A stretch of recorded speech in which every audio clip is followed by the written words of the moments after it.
menjadi pemantik kita sore hari ini. Yang pertama ada Kak Tari dari Sekolah Langit Bekasi. Boleh tepuk tangan ya. Kak Tari, boleh mungkin kita duduk di depan. Terus juga yang kedua ada Kak Sahla dari Formasi. Udah datang nih ya Kak Sahla. Halo Kak Sahla, halo Kak Tari. Dan yang Kak Marcelo nggak datang ya?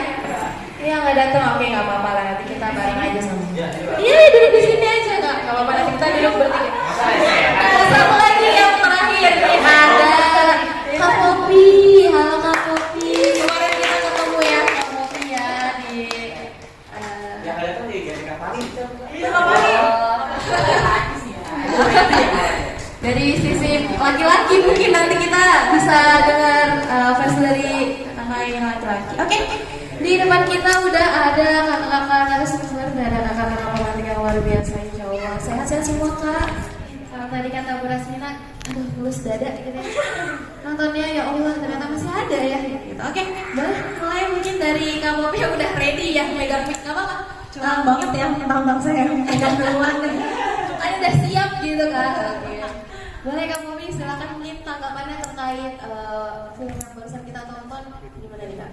Tanggapannya, Iya, tanggapannya dulu ya. aku tarik nafas terus, deg-degan banget sih. Maksudnya aku membayangkan bagaimana posisi aku ada di anak-anak tadi gitu. Itu tanggapanku sih sebenarnya, lebih ke perasaan aku dulu kali ya. Karena aku lebih membayangkan gimana ya rasanya kalau misalkan aku harus ditempatkan pada posisi yang seperti ini gitu, yang mungkin akses untuk mengadunya susah. Film itu tuh bener-bener berkesan buat saya, kayak bener-bener kerasa, oh gue harus bersyukur banget hidup kayak gini, walaupun emang banyak yang ada rasa pahit manisnya, harus perlu disyukuri gitu aja Kak.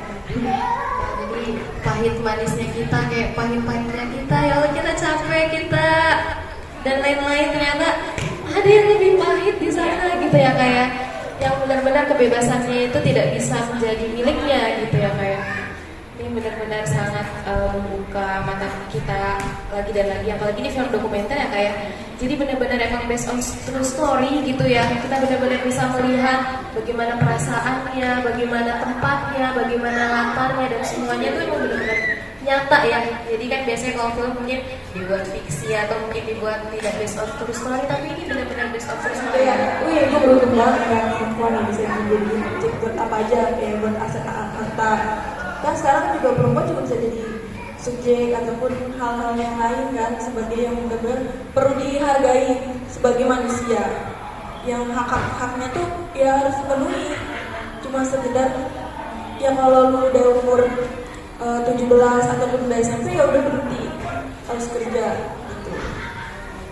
Memang apa ya, berat juga ya ternyata ya Perempuan, posisi perempuan tuh ternyata berat juga ya kayak mungkin karena memang kodratnya kita tidak sekuat laki-laki gitu ya, tapi bukan berarti memang posisi kita kemudian dilemahkan gitu ya, kayak direndahkan gitu. Luar biasa sekali. Belum tahu apa-apa dan mereka dikasih dispensasi. Gitu aja dispensasinya, kayak oh ya udah kalau lo mau nikah tunggu 19 tahun, dan apakah 19 tahun itu menjamin kesejahteraan sosialnya dia, kesejahteraan apa ya reproduksinya dia, kesehatan reproduksi, kesejahteraan finansial dia, apakah 19 tahun itu menjamin semuanya itu gitu kan nggak ada yang bisa menjamin. Itu salah satu perasaanku, pernikahan itu selalu menjadi solusi bagi kebanyakan masyarakat. Saya mau ada dua kelas yang mau saya tanyakan. Satu cerita, satunya pertanyaan.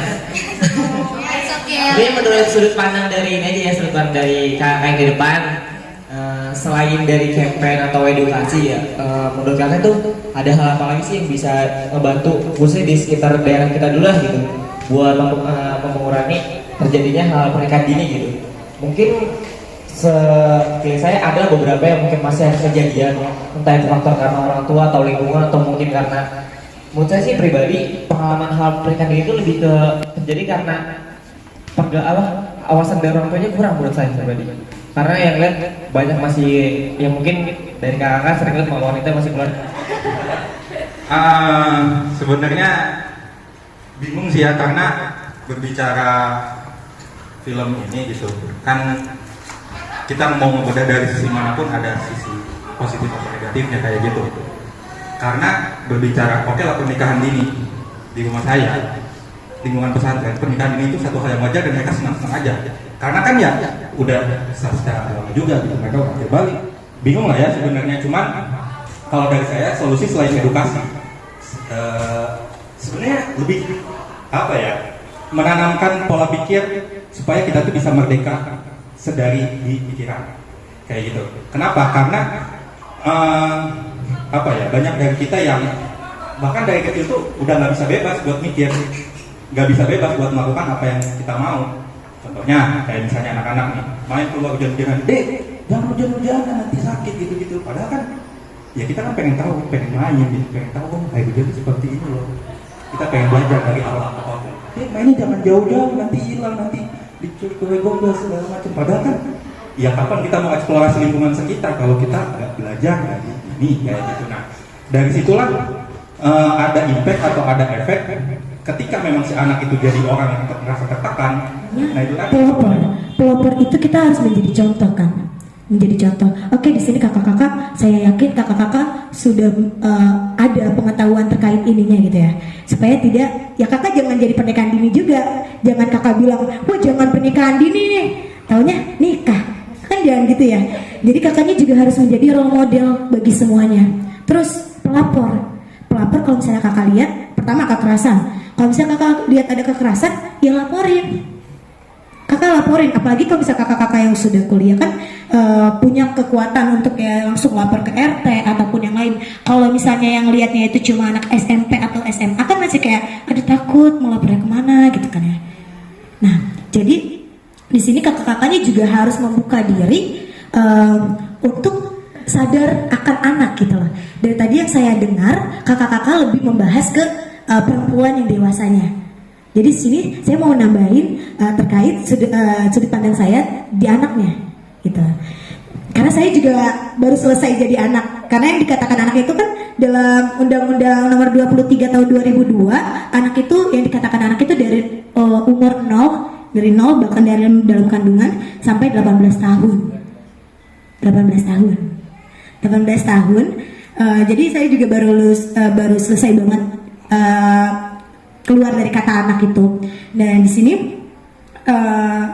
jadi pelopor itu jadi pelapor itu di setiap forum anak, baru beberapa forum anak sih, tapi ini masih diusahakan oleh pemerintah untuk setiap forum anak itu ada yang namanya telepon sahabat anak.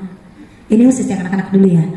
Telepon sahabat anak itu ketika memang terjadi misalnya kekerasan ataupun pernikahan dini, kakak-kakak yang melihatnya bisa langsung dilaporkan ke telepon sahabat anak. Dan telepon sahabat anak juga bisa menjadi tempat anak-anak yang mau curhat gitu. Curhatnya nanti langsung dijawab sama pihak si DP3-nya gitu, dari pihak Dinas Pemberdayaan Perempuan dan Perlindungan Anaknya. Terus saya juga mau berbagi yang terkait pelecehan seksual. Jadi tidak bisa dipungkiri ataupun agak ke distrik.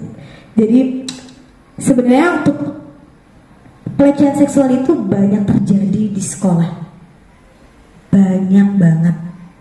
Dan mungkin saya adalah salah satu contohnya, pernah terkena pelecehan seksual, cuma alhamdulillah mengarahkan gitu ya. Oh, kalau pendapat aku dari menurut survei yang ada di Universitas NU mengadakan itu, dari 60% itu mereka itu penasaran melakukan itu semua karena penasaran. Terus karena ada yang ajakan dari teman, terus kayak mencoba-coba gitu. Iya, coba-coba.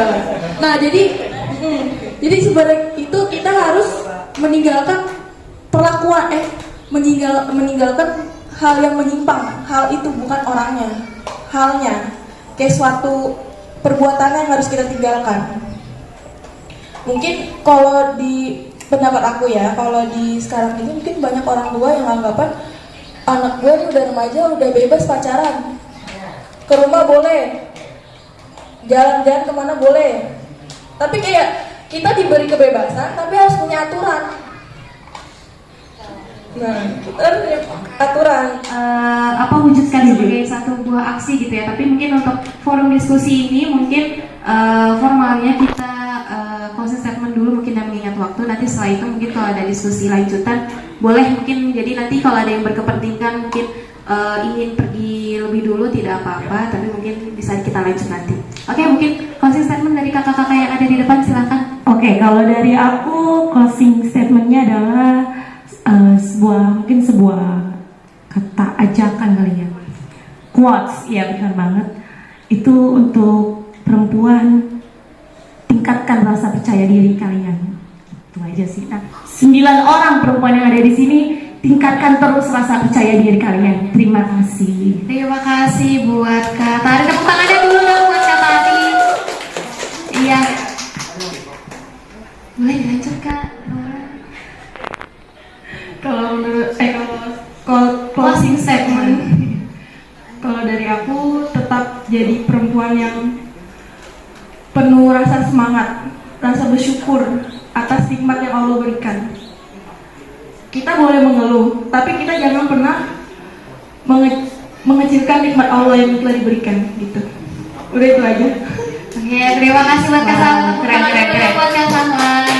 Terakhir dari Kak Popi, silakan Kak Popi. Apa ya? Dari aku pesan aja sih buat teman-teman di sini gitu ya, baik laki-laki maupun perempuan gitu ya. Ketika kalian dihadapkan dengan suatu ketidaknyamanan apapun itu gitu ya, aku berpesan sama kalian untuk kalian itu korban gitu, maksudnya ketika nanti kalian amit-amitnya gitu ya, kita dihadapkan dengan yang tidak nyaman gitu, pelecehan atau apapun itu, kita tuh sebagai korban gitu. Jadi apa ya istilahnya, lebih ke